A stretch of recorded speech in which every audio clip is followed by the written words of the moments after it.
महाराज जी, कर्म और भजन में कौन बड़ा?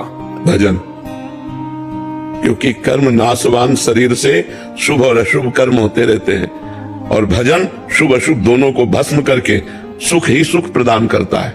कर्म में कभी सुख है, कभी दुख है, कभी लाभ है, कभी हानि है, कभी मान है, कभी अपमान है, कभी निंदा है, कभी स्तुति है। लेकिन भजन में केवल भगवान और महासुख, वो सारे पापों को नष्ट करके वो अविनाशी पद प्रदान करता है। कर्म की ताकत नहीं कि अविनाशी पद प्रदान कर सके, भजन की ताकत है कि वो अविनाशी पद प्रदान करेगा।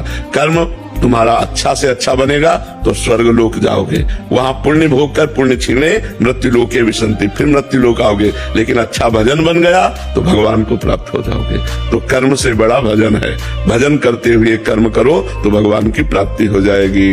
कर्म त्यागी नहीं होता, कर्म फल त्यागी होता है। भजन करते हुए जो कर्म किया जाता है वो भगवान की प्राप्ति कराता है, और जो केवल कर्म किया जाता है वो अवश्य में वो भोक्तव्यम कृतम कर्म शुभाशुभम, शुभ और अशुभ कर्म जो बनेगा उसे भोगना पड़ेगा।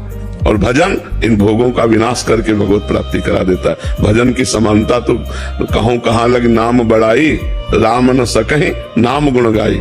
जो नाम जापक को सुख मिलता है, जो नाम की महिमा है, वो स्वयं भगवान नहीं वर्णन कर सकते। भजन की समानता कर्म कैसे कर सकता है?